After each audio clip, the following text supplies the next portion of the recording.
Hello, and welcome to another episode of Thrive Live with Innergy Incorporated. We are so glad that you're joining us today, whether you're watching us live in this session or if you're watching this after the fact. We so appreciate you for watching us and liking us, following us on Facebook or on Instagram, or I think we're Instagram, Facebook, and on YouTube, and wherever else you can find us. So thank you for being here with us. And we have a very special guest today. Our guest today is Corinne Pearce, and she is a registered dietitian and nutritionist and does amazing work around healthy eating and living healthy. And since today is Valentine's Day, and so it's Love Day. It's also American Heart Association Month, or Heart Month, right? Heart Health Month, right?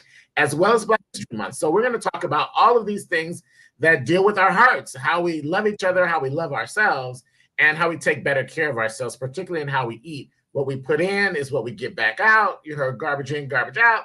So we're going to talk about that a little bit today. This program is sponsored in part by Health HIV, which is sponsored by the DC Health, as well as by Gilead and by the AIDS Healthcare Foundation and other organizations that have supported us, like people like you who donate and support our organization. We are so grateful that you all are supporting this work. We are working to eliminate stigma in all areas of our lives and make it possible for us to have the highest quality of life as we eradicate poverty in all of its many forms. So today, let's talk about heart health and how we eat and love and care for ourselves better. Please welcome, if you will, Corinne Pearce. Hey, Corinne. Thank you, Darryl. It's so good to have you with us today. Thank you. Thank you. Can you tell us a little bit about yourself and your background and what brings you to this work and what your passion is about it and why you do it? So, a little bit about me. Are you hearing an echo? I am. No. Okay. A little bit about me is that I grew up in West Virginia, my first 5 years. And so that really helped set the stage for my life before moving into Alexandria, Virginia. And so why is that? It's because I was growing up on a 5-acre apple orchard. So my parents planted a huge garden. We had peach trees, the walnut tree, which I don't remember us ever doing anything with, but I do remember the smell of the big seeds of the walnuts and what it's like. I'll walk by a walnut tree now and see that it's low and just fall in love. So one thing I can say is that I grew up knowing where food came from. And so even if it was taking some of these apples and going to the co-op and making a swap there. So yeah, my first 5 years was growing up understanding the land. And then we moved closer to the city. So it's a little bit of a change. I love to say that when I put in application for my internship many moons ago to be a registered dietitian, one of the lines that I used in my letter to them was, I guess I was always curious about food and what it did to you. That even when my brother was 2 and I was 4, I decided to feed him a worm. Now, yes, I don't feed anybody worms anymore. Don't worry about that. But he did eat it, and he's fine to this day. So, but yeah, there's nothing like having, a fresh apple off the tree or, your strawberries growing in your backyard. It tastes so good. So that's it kind of sets the stage of how I grew up. And then when I went into college, I was debating, did I want to go into just biology? Did I want to do juvenile delinquency and criminology and go into social studies of things like my father? Or did I, so then I said, well, I also like nutrition. Let me take that. And it just clicked. So that was the turning point for me in deciding that I wanted to be a registered dietitian. And I can say that I've enjoyed it every step of the way. Started out in the clinical setting, which I think is a really good foot ground for dietitians to get in and talking to the nurses, talking to the doctors, working in the ICUs to say, why is this happening? Learning from them, and that they were willing to take the time to explain to me or to teach me about how the body works and its systems all integrated together. So, and then from there, I went into long-term care, and I absolutely love working with the older population. They have so much knowledge, so much wealth to offer us, that some people are not comfortable quite with that. And I guess for me, I would say is that I don't handle the babies as well. It breaks my heart when I see that they're sick or that they're going through something. So I know that that's a hard tug on my heart there. So that one wasn't my forte, but this I love. And as we all do, I've been a dietitian for over 20 years now. And as we all do in life, we grow and we develop. At least I hope we do. And so for me, I've taken the last 3 years to say, okay, I need to regroup, come back to a core of who I kind of felt that I was losing.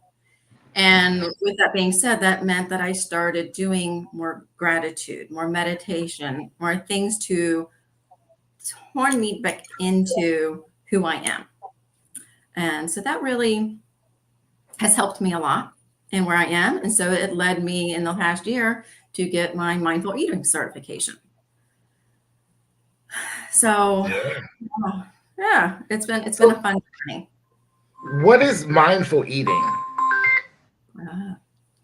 So I know you and I talked a little bit about this before this session, so I know that's a whole nother session.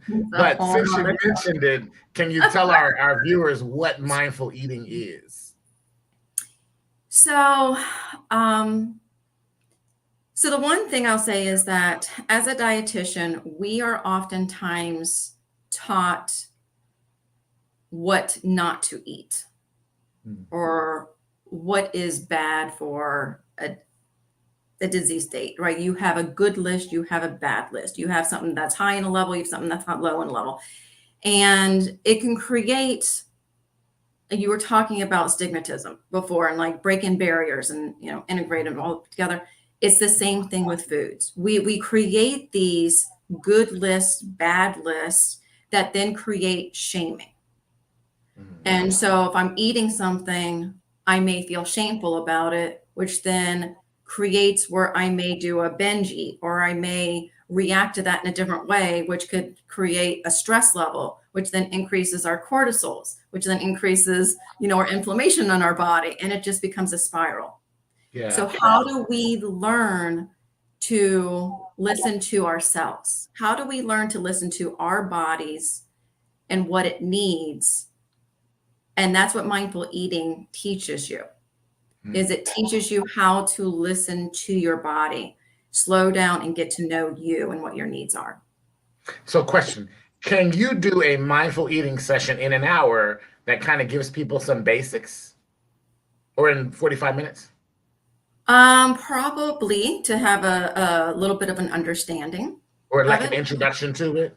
An introduction to. Mm-hmm. Yeah. Well, let's talk about that, and maybe we'll have you back soon to do that. There may be some folks that would actually enjoy that. I know that we do a lot of work around not having people shamed about their bodies, shamed about their sexual orientation, their gender identity, shamed about their race or their class or their whatever. And we've got one of our viewers said, and I'm going to just share the post that we talked about as we were talking about mindful eating.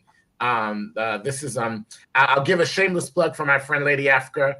Africa has the Lo Mein Lady business, and she does food, and she's a chef and cooks in amazing food, really great stuff, often very healthy, sometimes not so healthy, but it's all really good, and but it's all good for you. And so we're gonna have her on soon too to talk about eating healthy and cooking well and all of that as well. So we'll talk to her soon as well. But she wants to try this mindful eating idea that you're talking about. So that's great. Mm-hmm. Mm-hmm. So yeah, it's been a wonder. So wonderful So experience. diet-wise, dietitian. So this is Healthy Heart Month, or American Heart Month, or however we're calling that. Along with, now we know that in African American communities and in BIPOC communities, people of color communities, and indigenous folks, sometimes our diets in this country, particularly, are not the healthiest. We also know that we have a bunch of food deserts in so many places where people are actually food desert, meaning they can't get good, healthy food from the grocery store, while there may be a carry out, there may be lots of fast food places in the area, and sometimes not even that, right? But people are not eating as healthy as they could. We know that in DC and in other places around the country, there are a lot of health disparities around in a lot of ways, including around eating and around food and access to food, right? So I'm wondering if you could share with us a little bit about what kinds of things we could begin looking at that give us a better diet that would help us to begin getting healthier in our regular everyday practices. Well, yes, and I think that for the most part, most diets, or because it could be from Mediterranean diet. You can look at Andrew Weil. You can look at the Mind diet, those type of things, and the Mind diet combines the Mediterranean with the DASH diet, which the DASH diet is known for decreasing for hypertension. So what they all have in common, though, and so it can be incorporated through different cultures, is making sure that you are getting enough of your fruits and your vegetables. Right. And looking at from nuts, legumes, whole grains, decreasing on that processed. So think of how Mother Nature has intended us to eat, and I used to love to be able to say, walk the aisles of the grocery store, or, around the perimeter of it. Well, my parents' grocery store in Delaware blows my mind. I walk in and it's immediately the bakery section with all the cookies and everything. I'm like, wait, that doesn't work for me anymore. I can't say this. Right.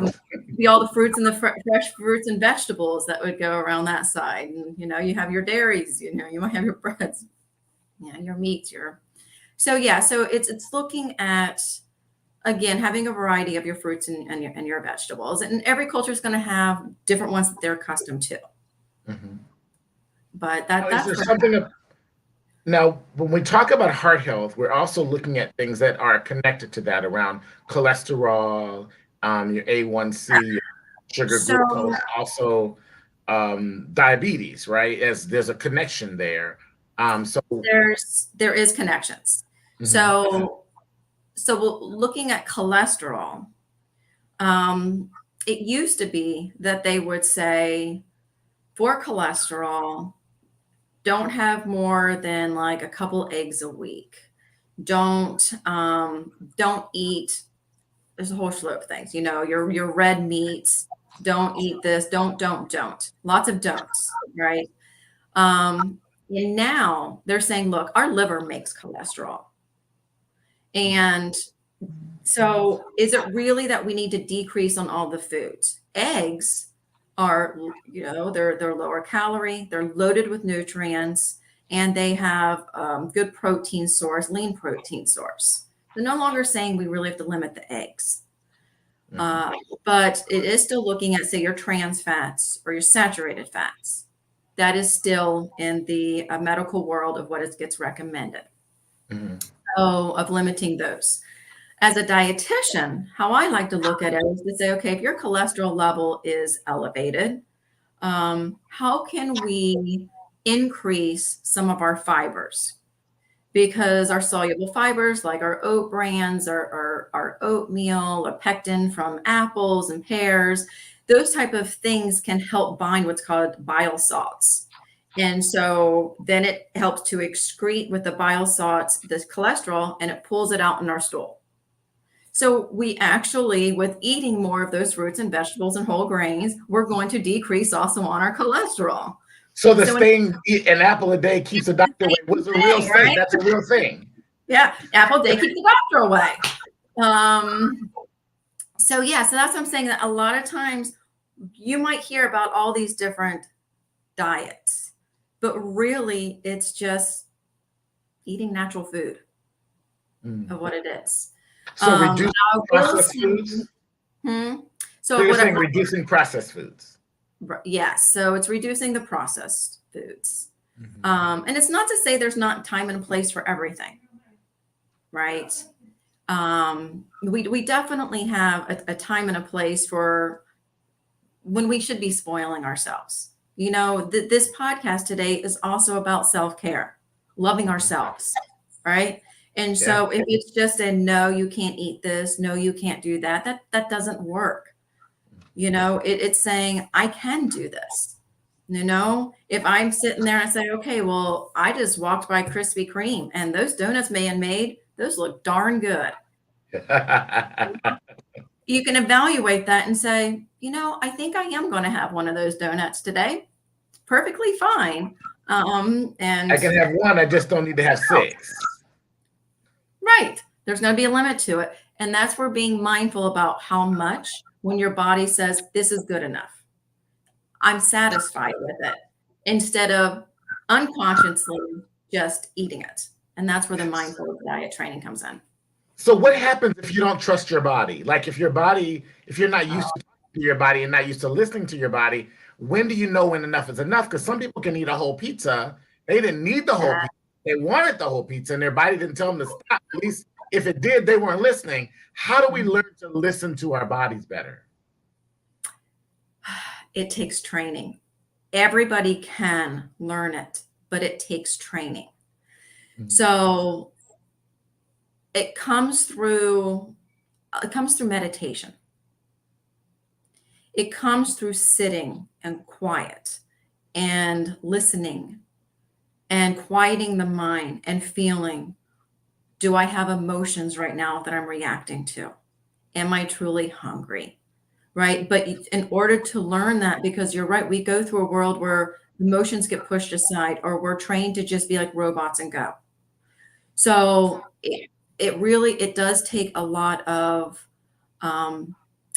meditation and training to do that. And sometimes that's not easy. You know, if somebody say has some trauma, that's something to work through too. So they may need to be seeing, you know, a therapist on top of it to help through that. But yeah, it takes time. It's not something that you say, okay, I'm going to sit down with a mindful eating dietitian and within, you know, my first session or 2, I'm going to get this. No, it could take 10 sessions for you to start going, oh, wait, now I understand. I've gotten this, you know, I'm getting this.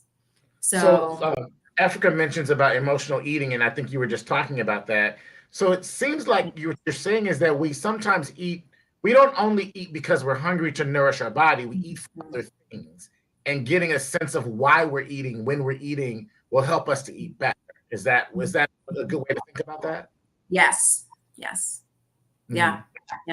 So that meditation part is to me is key. And you know, you can work with someone as a practitioner to not be like, okay, we're going to sit down, we're going to sit in quiet with our eyes closed and then go through that type of session. If someone's not comfortable with that, there's different ways to work with someone. For example, it could be we're just going to glance downward and we're just going to focus on our toes. We're not going to come in here because there's emotions that could be too hard to deal with. Let's just focus on our toes. What do they feel like? What's going on with them? Start somewhere else. So, or it could be the flickering of a candle, right? Shifting that focus. So it sounds like, Corinne, that you have, and I don't know what your spiritual background is, but it sounds to me since I am a spiritual practitioner, that the connection between our eating, our body, and our spirit, and that if it's talking to each other, we can be healthier. There seems to be a connection there that you're suggesting, and when you talk about meditation and focus and being still, am I going down the right road there? Yeah, we're all connected, right? So when we as human beings, you've got to think of mind, you've got to think of the emotion, the physical, the spiritual, you know, everything that encompasses us, that makes us whole. So keeping us whole, that's the daily challenge. So much is thrown at us all the time. So, So what are yeah. some of the worst things that we can eat that throw off all of that, that get us discombobulated and disconnected from our mind, our body, our spirit, and our emotions? What are some things that we eat them, or maybe eat too much of, that may be pulling us out of our center of balance? So remember, there's a place for everything. Okay. So it's not that this is no-nos, right?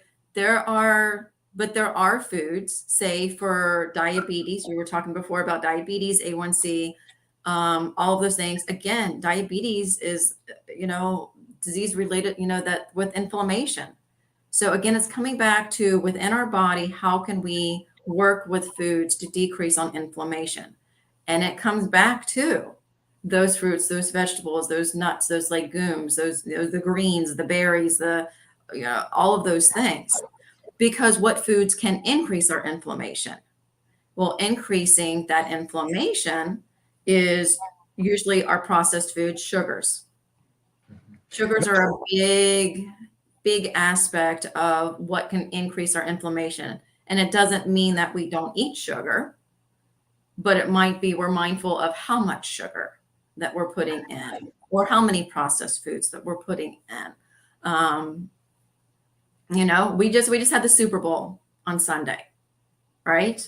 There was a lot of snacks and different things out there that people were eating. That's great. We have events in our life that we are meant to celebrate, that we're meant to do, so we should be out there doing things. That is, again, part of, like I said, self-love to ourselves, is to celebrate life. It's not to sit there and go, I'm going to go to a Super Bowl party and I just can't eat any of these things. I can't enjoy myself. I can't do this. And then if I do it, I'm just going to feel really guilty about it. Well, Do you offer do you work privately with people in this area right now, or you just or do you have a way of people contacting you if they're interested in going down this journey, or is there a website, or is there an association that people can look into if they want to find a practitioner like yourself to do this on mindful eating? yeah. So there's not a ton of us out there. It is starting to increase. So someone can always look in to say, is there a look up to see a mindful eating practitioner? It could be a dietitian. It may end up being even somebody, because there's different people that were in this course that they were from, some of them were psychiatrists, or not psychiatrists, psychologists, in the social fields. So, but there were a lot of us that were dietitian slash, or nutritionists that were looking at it. So where would they So look it up? Where would they go? yeah, you can even just Google mindful eating, so for some people, instead of mindful eating, they may do intuitive eating. Intuitive eating doesn't tie in as much to and it's not to say that, well, mindful eating ties in a little bit to some like Buddhist background with the meditation more, and bringing that in, where intuitive eating doesn't do that as much. But I do think that in order to be truly mindful, you do have to understand and listen to your body. So that meditation aspect to it is important to me too. So for me, I am actually, since I just finished that certification, going towards all that. So yeah, I mean, I can be contacted at thrivingwithfood@gmail.com. And my website will probably be up in the next couple of weeks with it too. So, yeah. Yeah. Intuitive eating or mindful eating practitioners, and thriving with food, right? That's what you're Thriving with food. Yes. Okay. That's what I think that we should all be doing. Thriving with food. So, but I'm gonna pause on that, and then also go into is that there's so many ways for us to be on this self-care journey, right? So if it is with food, right, to say, slow it down and enjoy the smell of the food, enjoy how it looks, the colors on your plate, enjoy the sip of that tea or that coffee, and just sit back and relax with it. right? Those are ways that we can really enjoy our food. Taste it, not swallow it down, right? So, and then there's other aspects, right? You mentioned spirituality. So when we're looking at loving ourselves, we're also looking at, does it come from, sit down and have our prayer, to meditation, to with the mindful walking, yoga, being out in nature, right? There's so much articles and research out there that just getting out and being in nature, how it really just lifts up our moods and releases those dopamines out there. So we're like, woo, we feel good. We feel good about ourselves. And that helps to decrease the stress then too. So, yeah. So yeah, I know that you have experience in that area. I do. Can you talk a little bit more about stress and how stress eating, how eating affects our stress, how stress affects our eating, and then how stress eating affects our body? Oh, it's all a cycle. It's all a cycle that becomes, it can become very habitual and shaming, and that increases the stress. I'm eating something, and then I feel guilty about it because I'm falling off the diet, which is why I don't really care for the term diet too much, right? Because literally it has that negative connotation with it of most people fail. It could be 6 months, it could be a year, it could be 5 years that weight loss comes back. And why? Because it's not lifestyle change. It's not looking at what you can work with. It's a short-term fix of what you're trying to accomplish there. It might be, I'm trying to get into a dress for a wedding. I need to look good for my bikini this summer, or I don't know, whatever your reason is. But when we fail at it or think we're failing at it, then that stresses. So then again, the eating comes back in. And now I feel guilty. Okay. So it just becomes a cycle that we keep going through unless we learn to identify why. Why do I act this way? Why am I eating this way? And how do I stop that cycle? Right. And that is very much self-love there. So yeah. And so with that is, we think of diet, we think of exercise too, right? You hear those two hand in hand all the time. Yeah. And what I'm going to say with exercise, and I think this is really important, is you don't have to be a gym rat. You don't have to pay the money to do that. What? What? I know. Find what you like. It may not be what your significant other is saying. Hey, why don't you come cycling with me on Saturdays? I don't know. I don't like sitting on a bike. That's why I'm on cycling with you. Right? So it's not that we don't compromise and work with our loved ones. No. That's not what I'm saying. But I'm saying find something that you like to do. It may be you do like walking or jogging. It may be swimming. It may be boxing. It may be, it's out there, whatever it is, I can say personally, for me, it's taking walks in the woods. That's what's important to me, is getting out, taking a walk on a beach or a walk in the woods, hitting a little bit of those hills. I'm happy. And I get uplifted by being outside. That's not for everybody. And I was in another session where someone talked about just simply walking around your house for 30 minutes, inside your house or outside, but just walking for 30 minutes.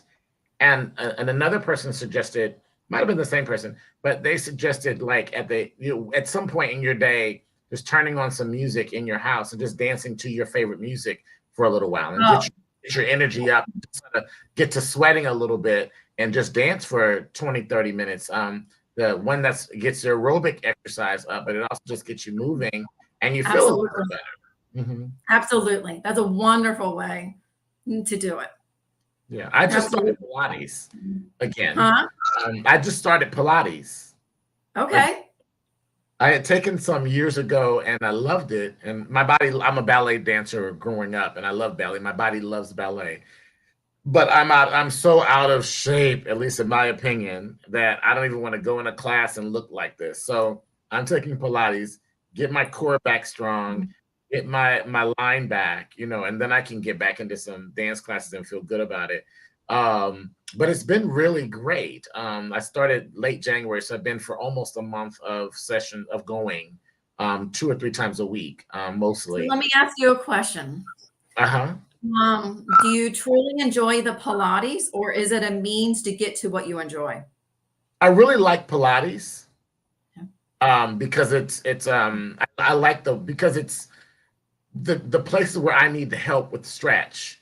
The machine, I use a reformer, so the machine helps with that, right? And so it helps me feel comfortable. And then we do things off of the machine that you practicing without the machine help is good, so that when I get back to a ballet or a dance class, I can do what I need to do and hold myself and have my core strong again. So, but I really Yes. Pilates. It's actually a fun. It's easier on the body, I think, than just some of the other kinds of physical fitness types of things. The weights and the machines and all that stuff. This feels to me a little easier on the body, and and I love the way it creates the lines that I want as a. You feel the art behind it. I do, and I also feel I can see the transformation. So in the body as well. So I'm going to still get some of the results that you get from a hardcore gym workout, but I'm using my own body weight and resistance coils to make that happen. And so it's something that I think it'll be more sustainable over time than pushing it in another way. That's yeah. So the reason I asked the question is I would never want someone to be doing something that they go, yeah, I like it. But to get to the means of what they really want to do, right? It's okay to not feel a certain way or look a certain way, how everybody else is looking in the gym or on the trail or in the Pilates class or cycling or whatever it is that they want to do. Just get out and do it. Because if it's something you truly enjoy doing, your body will thank you for it. And so will your mind, right? It will uplift you. So absolutely. And then along with the dancing, I mean, another way I think that I'm getting off the physical fitness track now, and that is to say, another way that we can love ourselves is to, if it's listening to a song, right? Listening to music. Sometimes we just have to play it loud and we just have to sing. And I'm going to be honest with you. You don't ever want me singing in front of you. Why not? Oh, no. My brother told me years ago I sound like a dying cow. Yeah. It didn't stop me from singing. It made me sing more to him. So he should have kept his mouth shut, right? I thought, that's great. I love that statement. So, but if I'm feeling a little blue, if I put on some music and I just start singing, and it's dependent upon the mood, right? It could be something that is, uplifting in this way. It could be something that is just hard and I just need to get it out. I'm just going to yell these lyrics out, whatever it is. But it just, at the end of it, I go, what? I'm a new person, right? I don't know if you experience that, but sometimes we just need to My favorite song is Best of My Love by The Emotions. And ever since I was a kid, no matter what I'm going through, if I play that song, I feel better by the time the song is over. Now, as I've gotten older, I've had to play it 5 or 6 or 7 times to get to the same level of better. But it really does almost instantly sort of begin to shift me, I don't really know why. I just know that I've responded to that. Music does. Music lifts us. Music shifts us or puts us somewhere sometimes where we don't want to. We would go, oh, got to change that song. Bring it over here. And the Whistle song by Frankie Knuckles, that does it too. I didn't find out about that song until I was after college, in the college era of my life. So I didn't know it as a kid, but as an adult, I've learned that song, and it just, when I play it, it's just like, it just feels so good. Yeah, I just wanted to throw that out there because, dancing around, singing, we let everything go. So it's a lot of Yeah.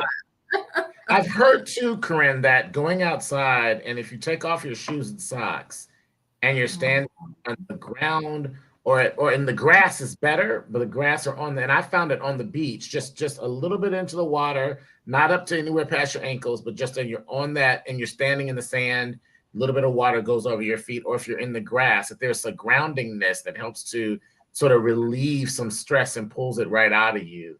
Have you found that to be true in your practice?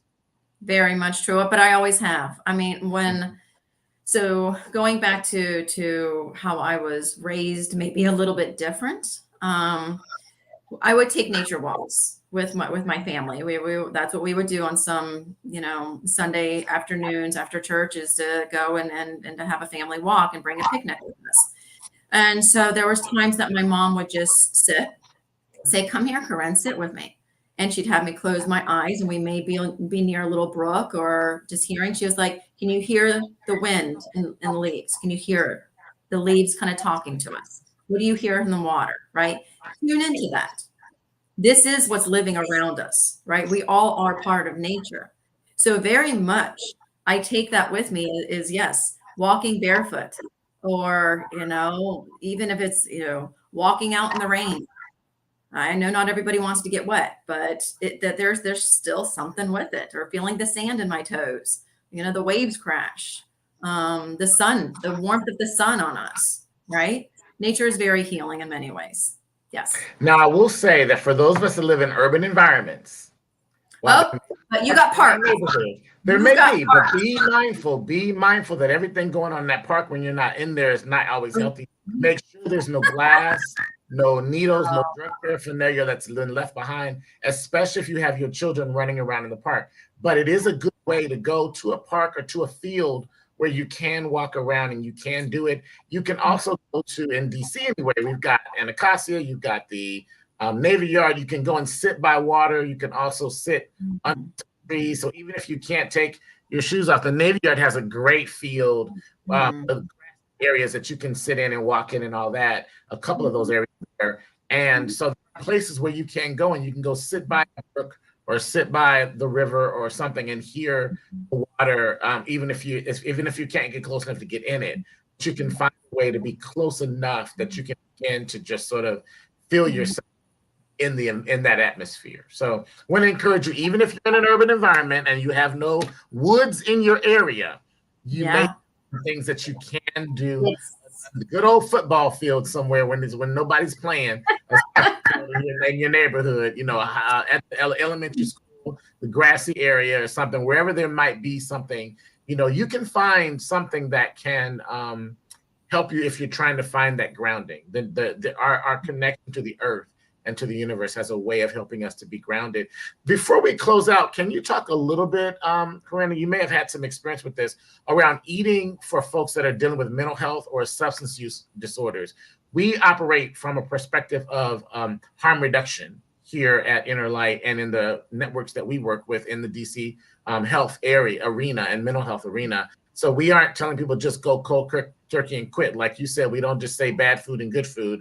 We find out what's good for us at the time, right? So, but what can people do if you find that you have some ongoing mental health challenges, or this depression or anxiety, some trauma reactions, post-traumatic stress disorder, with any of those kinds of things, schizophrenia, whatever, or if you had substance use disorders, are there foods that help you better balance those imbalances in your life? Yeah, Darryl. So it actually comes back to the beginning of our conversation. Okay. Is looking at getting the nutrients, getting our vitamins, our minerals, our micronutrients that our body needs to function, right? Our brain health, our heart health. What does it need? There's a lot of our neurons connecting, going back and forth there. So yeah, you're looking at, then again, it comes to your fruits, your vegetables, your low-fat dairies, things like that, and decreasing on that inflammation, so you don't have such a reactionary in the body. So that comes back to the sugars. So that is one of the things that I do know, that when it comes to like even substance abuse, is that in the programs they really decrease that, and they have fruit all around if you're in an inpatient um, rehab place. Is to say, try and get the natural sugars. Your body's going to go through cravings. It's going to want that. And so making sure that it's around you. You can't go through any change or anything in life and expect to do it with success if you don't set up what you need for it and understand what you're going into. So that is where you do say, okay, well, I might have to plan ahead and say, on a Sunday, I'm going to chop up my vegetables here, make little baggies, make a big pot of soup of something, have fruit just laying out, so that when I come home and I'm exhausted, the first thing I'm going to do is want to go back to all my other habits, but I'm going to plan for it. And then if you have a variety that could be available to you, you can then say, okay, well, what do I want of this? Instead of feeling forced that this is what I want. And that again, that will lead to a failure because it's not what you want. Does that make sense? It does. It does. So let me see if I can put a couple things together from what you said. So if you're having cravings, let's say that you're moving off of some substance use disorder or what have you. And so one thing you can do is to have some natural fruits and vegetables and things that are around, so that to help maybe curb some of the craving is a possibility. And also another thing that's interesting is that a lot of times when we're craving when we're craving our sweets, we may be lacking in some of our B vitamins. And so then that's where a lot of times like your greens could come in, your different leafy greens could come in. And okay, so I just had some kale or collards or broccoli, and this is interesting. I'm not craving my sugar the same. So yeah, I just wanted to put that out there. So people trying a variety of things: bananas, strawberries, raspberries, grapes, blueberries, carrots, celery, avocado, trying things that made nuts and pistachios and cashews and almonds and granola and things like that. Yes, the nuts. Things that may help take away from the craving at some point. Right.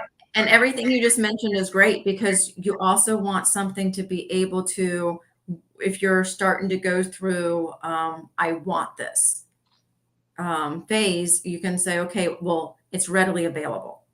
You don't have to prepare it. You don't have to cook it. You don't have to do anything with that at times. It's nice to have something that's readily available so that you can just go ahead and, handle that emotion, the reaction, whatever you're going through at the time too. So, yeah. And I'm going to add in this conversation that plenty of sleep is important too. We go in society. We're balancing work, we're balancing loved ones, we're balancing parents, we're balancing children. We're balancing so much that it's hard to then say me. And it's okay to say me. I am important and I need to put me first, or I can't do X, Y, Z, A, B, C. And so that also means being able to get adequate sleep, or it also means being able to say no. And that's really important, because a lot of times we feel guilty if we say no to a loved one, we say no to a friend, we say no to our parents. But we have to be able to say no in order for us to thrive. And no is a getting word. I tell my daughter, I've mentioned this probably on this podcast before in one of our seasons, but I talked to my daughter, who will be 6 next Monday. I tell her all the time, and I teach her the word no. And when she wants something and I tell her no, and she'll ask me why, and I tell her, you don't need to ask me why when I say no. No is a legitimate answer. It doesn't require an explanation. It's like if I say yes to you, you don't ask me why I said yes. And I do that because I want her to be aware of when she says no as she gets older, her no means it doesn't require her to explain it away to somebody who's trying to change her mind, right, on whatever she's saying no about. So I think that we have to be able to say no with confidence and say no to things that are not good for us at the moment, whether we want something, but do we need it right now? And if we don't need it, but we just want it, is it okay to have some of it, but just not all of it, or just a sampling of it, or what have you, not the whole cake? Or you know what? Or or not even food. It's no, I'm not going out. I'm taking a hot bath tonight. I'm putting on some jazz music, and then I'm reading a book. No to everybody else. No. Right. So yes to ourselves in Yes. so many different ways that we can say So yes many to ways. ourselves.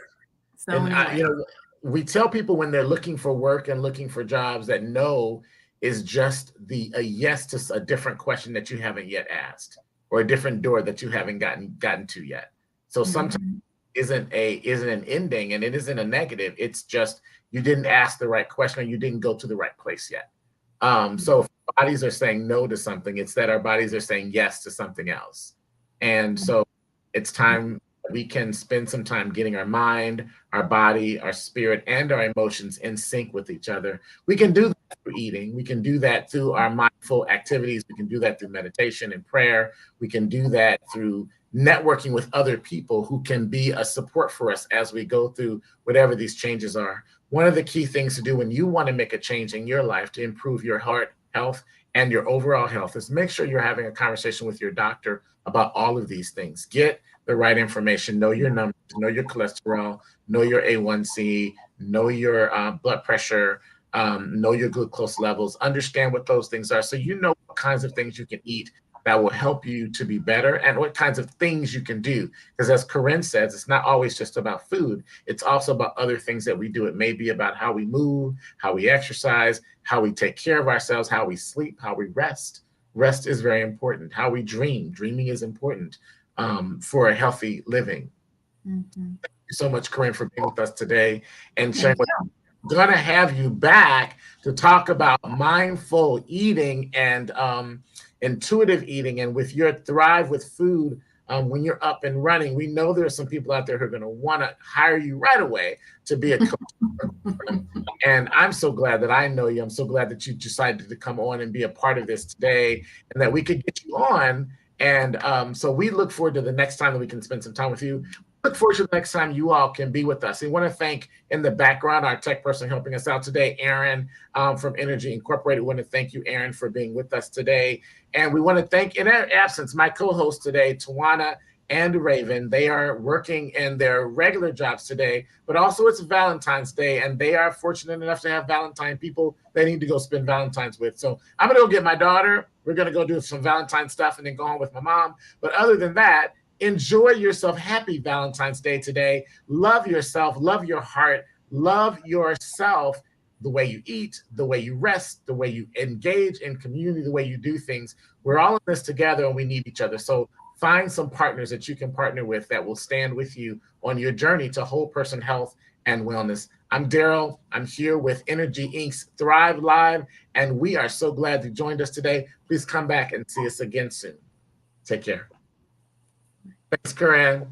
Welcome. Thank you. Oh, wait, before we go, do you have an email or a website yet that people can find you on yet?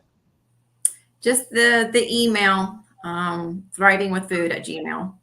Thrivingwithfood@gmail.com. We will share that out with folks. So if you're watching this, go to thrivingwithfood@gmail.com. Talk to you soon. Take care. Thank Peace. you.